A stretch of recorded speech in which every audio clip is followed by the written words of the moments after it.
Hello, everyone. My name is Edward Jie. I'm with Gao Feng Advisory Company. We are a strategy and management consulting firm with roots in China. Today on this show, I'm very delighted to have our honored guest, John Van Vliet, with us again. John have come on our show back in December of last year. So it's been a few months since the last book, but we have discovered that there is a follow-up to the last conversation that we had with John. So I'm very delighted today that we have a chance to continue that conversation from last time.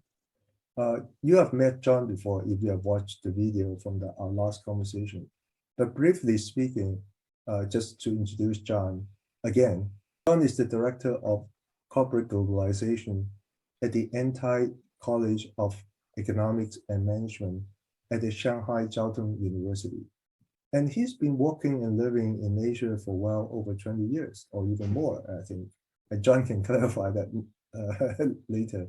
But nonetheless, John has been working and living in Asia, in particular in China, for a long time, have been witnessing a lot of changes in China over the years, and have come to his point of view and observations on what's going on in China in terms of innovations, economics, social development, and so on. So I will let John introduce himself furthermore, but welcome again, John. Thank you for your time. Thank you, Ed. It's great to be here with you again. Thank you for the opportunity. Yeah, last time. Yeah, go ahead. John. Yeah, go ahead, please. Oh, I just gonna say that just to remind everybody of what I mentioned last time is that what we're going to talk about today in part is based on a research project I've been conducting here at the university for some years now. I call the project First Time in History, because the project is attempting to illuminate what is, by any measure, whether by scale or scope or speed, the greatest macroeconomic development that the world has ever witnessed, which is China from 1978 forward. So that's my topic. I've been developing at the school for some years now. Why do you call it First Time in History?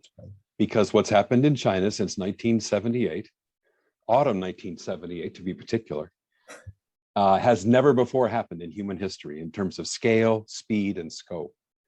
One of the easiest measurements for that is to look at per capita GDP. And on that measurement alone, China has far outstripped not just relevant economies like Brazil and India and Indonesia, large developing economies, but has also outgrown any historical, any previous historical case, such as Britain during the Industrial Revolution or the United States starting in the 19th century. So the phenomenon is clear. Happy to share with your listeners some material I've got about where it comes from starting in 1978. But today I think we're going to talk about kind of more what's happening now, right? Exactly. We have a full conversation last time on how China developed from, as you mentioned, 1978 to the present. And I think for today, we want to focus on what is your view on how China will develop from now until the future, right? It's a big topic for a lot of people, in particular, big global companies, people who have built operations in China. Some of them are very, very significant operations. And people are really asking the question, what is going to come along? What kind of changes are we seeing in China, not only in the past, but importantly in the future? So today, I'd like to focus on that. So give us your thoughts, John. What are your key thoughts on this point? Thank you, Ed, again.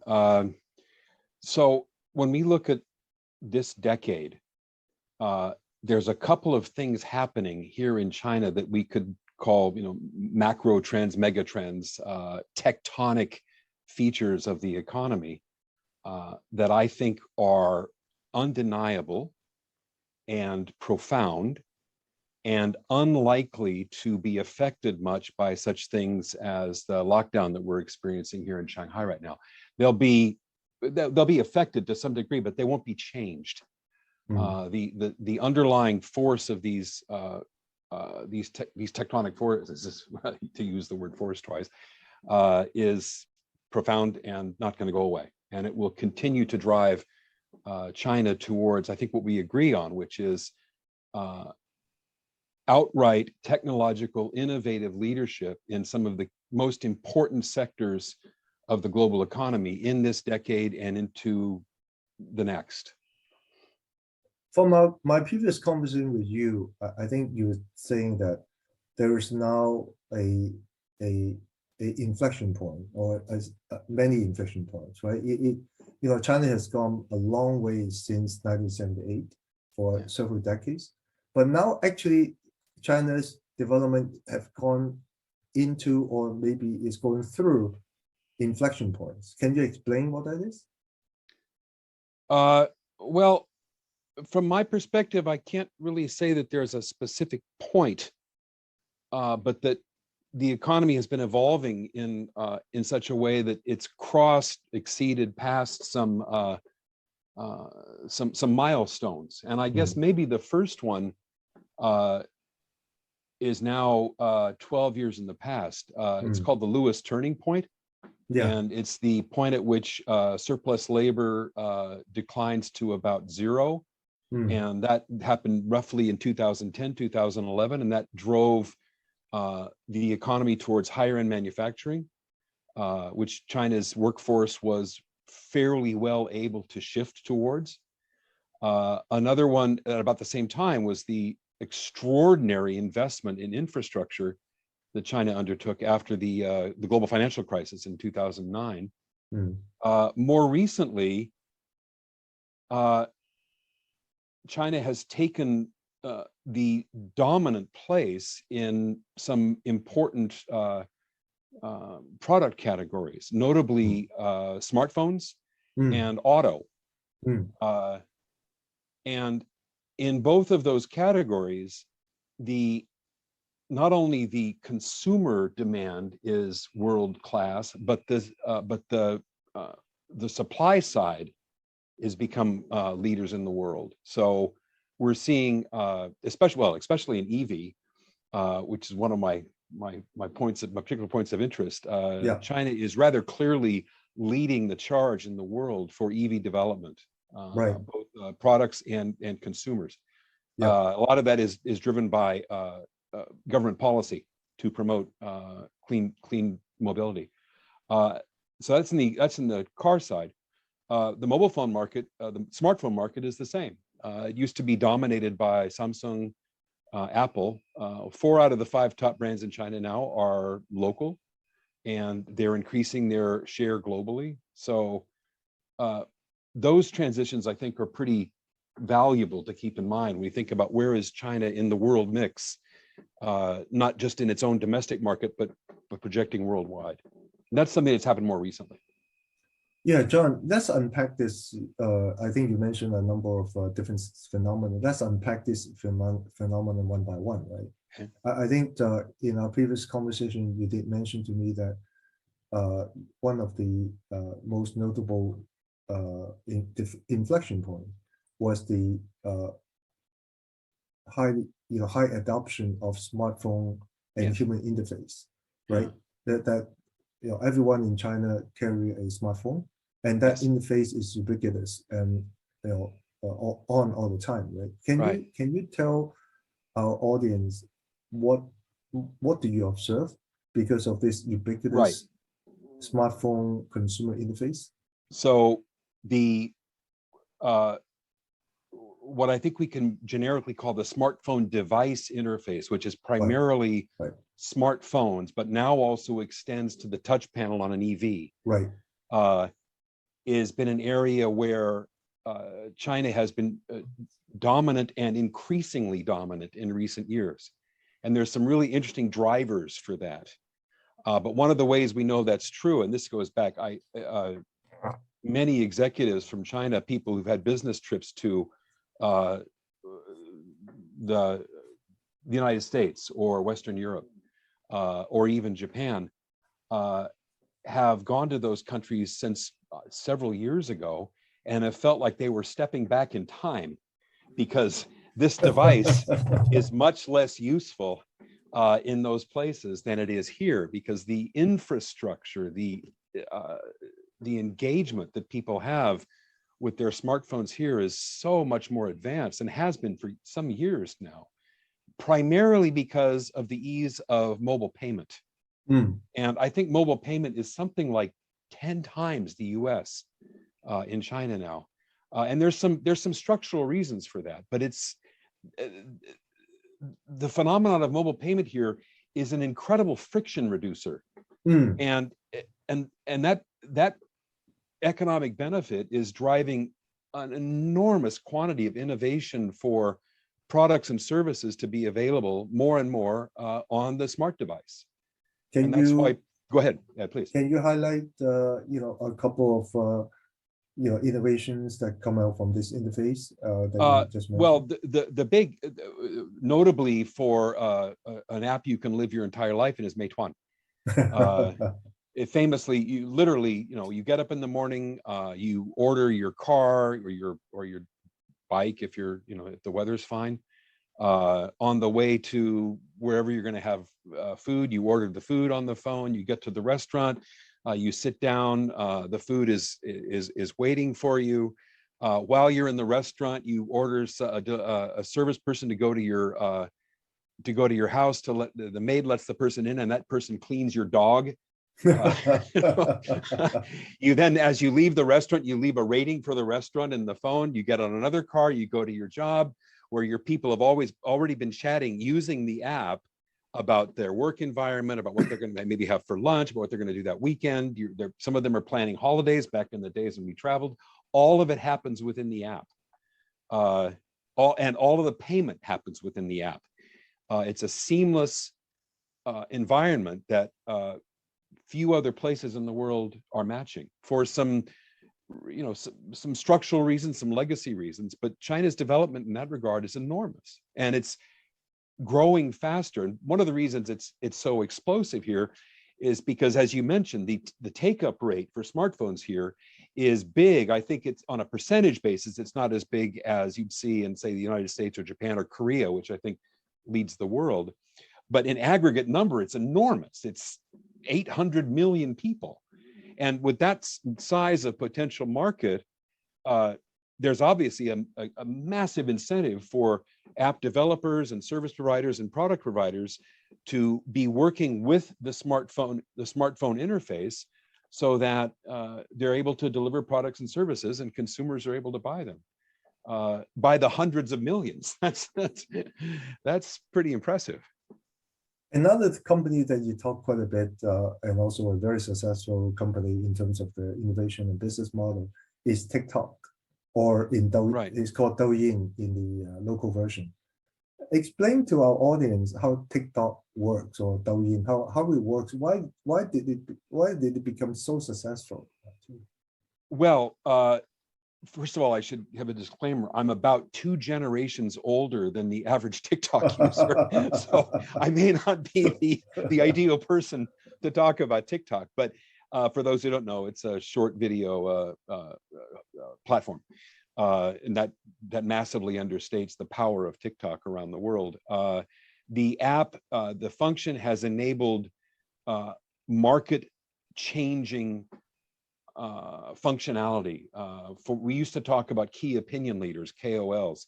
Now we have KOCs, key opinion customers, people who post videos of themselves shopping, for example, on Shein, which is a globally dominant fast fashion brand. They post their shopping. It's called a Shein haul on the short video site. They get to tell their followers what they're buying. And that behavior is absolutely viral. It's happening in 150 countries around the world. And users being able to post their own shopping experience or their own service experience, either local services or holidays, has been an enormously popular component of TikTok's global popularity. And that in turn drives revenue, not only for the product and service sellers that are using the platform, or the platform itself, which generates some substantial amount of revenue in advertising. TikTok is in 2021 beat Google as the most popular website. That's pretty impressive. Mm. And I think this is TikTok is the first Chinese brand which can sort of take over this global leadership position Yeah, in the category, in this sure. category. Yeah. Yeah, I must be. It's now a dominant player globally. There are other players in China, and some of them serve different niches. Yes. And that's also developing around the world. But this is, and Ed, you've spoken and written about this quite a bit, that this is one of those areas where China has not only gone well past the stage of being a technology adopter, it's not only gotten to the stage of being a technology innovator. China's brands like Douyin, TikTok, have now become technology leaders, pioneers, and other brands around the world, other companies around the world are taking their cue from China, from Yeah, Chinese companies. right, exactly. I think the way that I describe it is that China has evolved into a setter of standards for Exactly other right. for itself and also for others to come about. And this is manifesting in a number of areas. You know, in the TikTok case, it certainly is business model innovation and how the business model innovation has become the standard in a way for others to emulate in the short video and the general sort of entertainment sector. But there are also other areas where China Yes. is setting standards. As an example, in technology protocol, clearly 5G, China is in the global leadership position in the devising 5G and also in the implementation of 5G and so on. And you already mentioned about the online payment mechanisms or online payment methods of the Chinese apps, and they're incredible. But China is now taking one step further in uh, developing the central bank digital currency. And so Right. that of course is also will be riding on the online payment mechanisms. And I say China is probably at the world's cutting edge on developing and trying to implement the central bank digital currency, firstly Right. within China and likely is going to be outside of China and in some time to come. So yeah, you're right. You know, that's what my point of view as well. I think my observation and your observation are just, you know, very coincidental and very similar, but we come about in a very different ways. But that's good actually, right? CBDC, central bank digital currency, is particularly interesting. China will be the first major economy to roll out a CBDC. Yeah. And central banks around the world are very eager to develop CBDC because it reduces an enormous amount of friction Yeah. in the economy. It Yeah. actually has the additional benefit of having a strong an additional strong ability for central banks and monetary authorities in every country to address money laundering Yeah. and to address such things as drug trafficking. So CBDC is the wave of the future, and China's going to be the first major economy to launch a CBDC. Right, exactly. And another area where China is also setting its standards and for itself and also for others is actually the area that you already mentioned very early on in this conversation, which is in China we call this new energy vehicles. Right. Yeah. But I think most people are more familiar with the term electrical vehicles. And that's just called electrical NEV or vehicle. EV, either one. EV, Yeah. right, neither one, right? And as you said, several years ago, the Chinese government decided that you know, they wanted to make a big push Right. into the NEV or EV direction. And many OEMs have actually responded to that. And now China is really taking the leadership position, I say, in the world on the I think commercial that's application. incontrovertible. Yeah. Right. So could you tell us a bit more about your observations on the development of EVs and how that kind of innovation is critical for China and also for others to understand? So I'm particularly interested in EV because EV is such a paradigm for the future. If we think about, one of the things that seems, it should be blindingly obvious to everybody, is that the interface between consumers, between humans and devices, is going to increasingly be the technological platform for societal revolution for decades to come. It used to be the keyboard, now it's this. Yeah. Maybe a few years from now, it'll be wearable devices and biometrics are coming, but that interface is really powerful. And right now it's all about the touchscreen. And that technology is not just in the mobile device, in the smartphone anymore. That is the essence of an EV now. One of my friends who's a longtime veteran of the auto sector says that an NEV or an EV is basically an iPhone with wheels. And that's because all of the developers now are looking at ways they can make the application, the technology interface more attractive. That's where all the attention is going, because the physical tech itself of an EV is pretty simple. It's a battery with a brake, and a steering wheel, which is going to be increasingly irrelevant, and wheels. All the evolution, all the excitement is happening with the computer, with the app. So, and of course, because China is a world leader in the smartphone consumer interface, because of the number of people that are here that have smartphones, because the technology is growing and evolving really quickly here at a leadership level in the world. This is the place where that aspect of EV evolution is happening most powerfully. And I think China has about 50% of global EV sales. And the other major technology, the battery, is also where China has global leadership.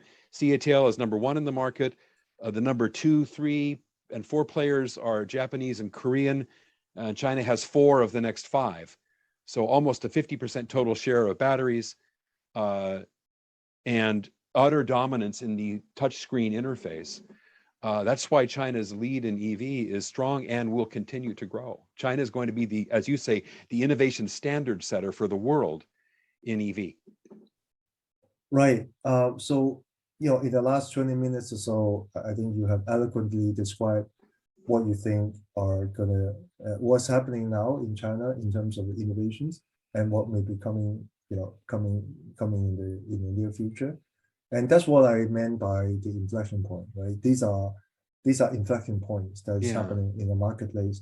It's a combination of both the consumer demand or market demand, but also how technology is enabling innovators to coming up with new ideas and new ways. And of course, the Chinese government, with the right kind of policy, really, incentivize many more people to want to get into the game and to try to take advantage of the opportunities. EV, 5G are both areas in which strategic government engagement is an essential component of development, and it's happening here. And I was also at artificial intelligence, AI too. Sure. Yeah.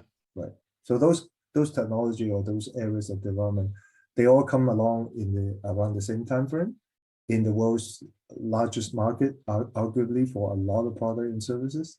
In the economy, which is still growing at a reasonable speed. It's a pretty good combination, isn't it, John? It seems pretty powerful to me. This is one of the reasons why I remain quite bullish on China. Now, I may be prejudiced because I live here. I built a career here.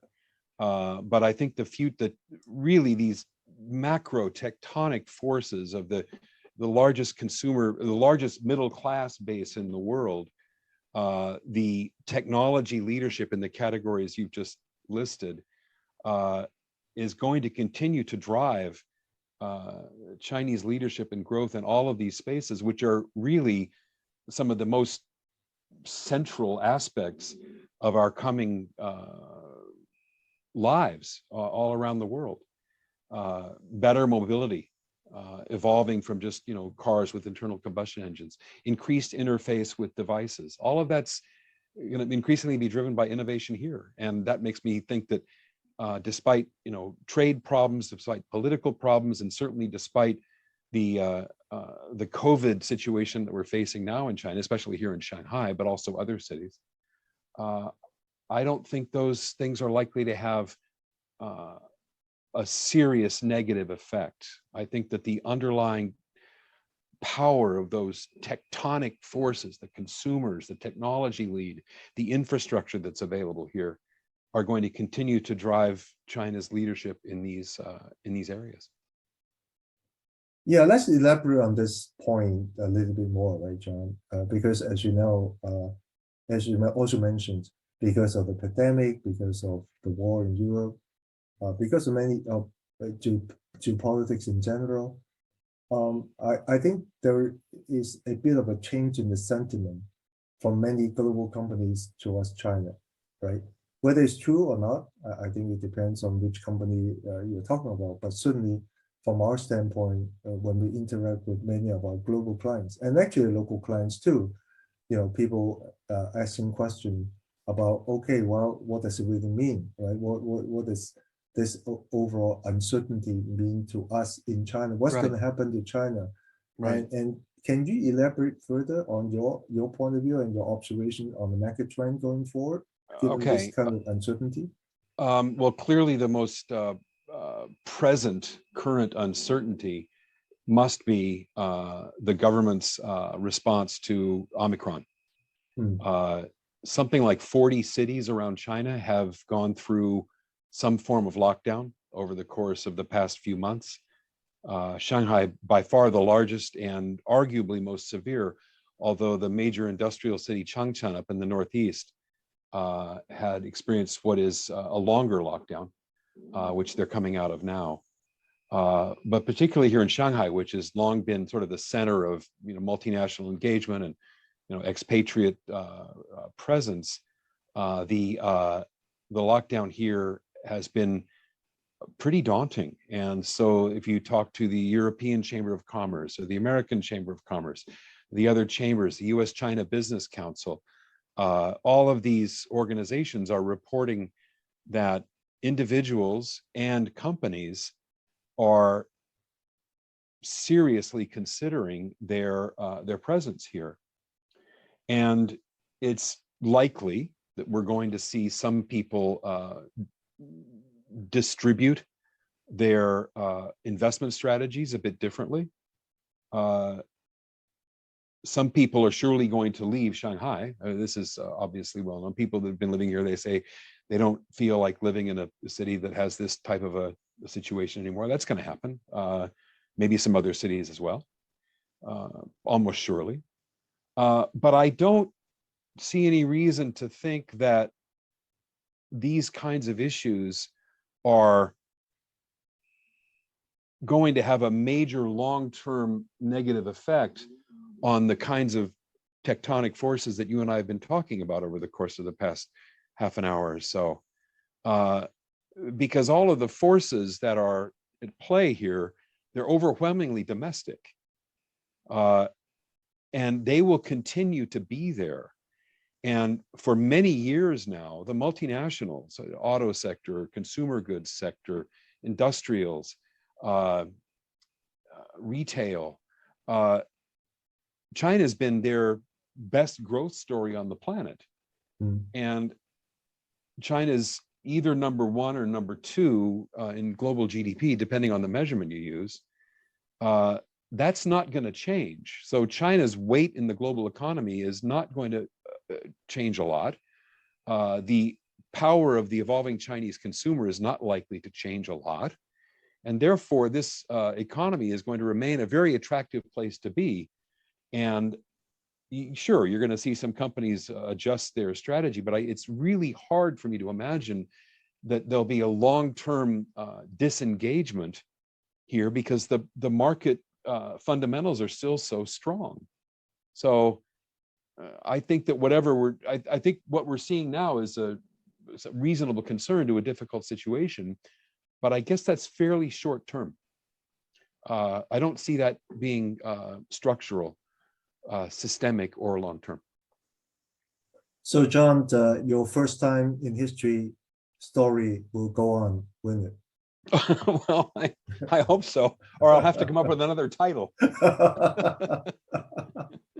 Very well. Thank you, John. Thank you for your time and for your great insight and advice. Thank you, Ed. I think many of our clients would have picked up a lot from what you just described in the last 30 minutes or so, and it give them additional confidence on the future of China and Okay, the well, potential for them to get involved in this very dynamic economy. So thank you, John. thank you, Ed. Always a pleasure to see you. I look forward to seeing you face to face sometime this year.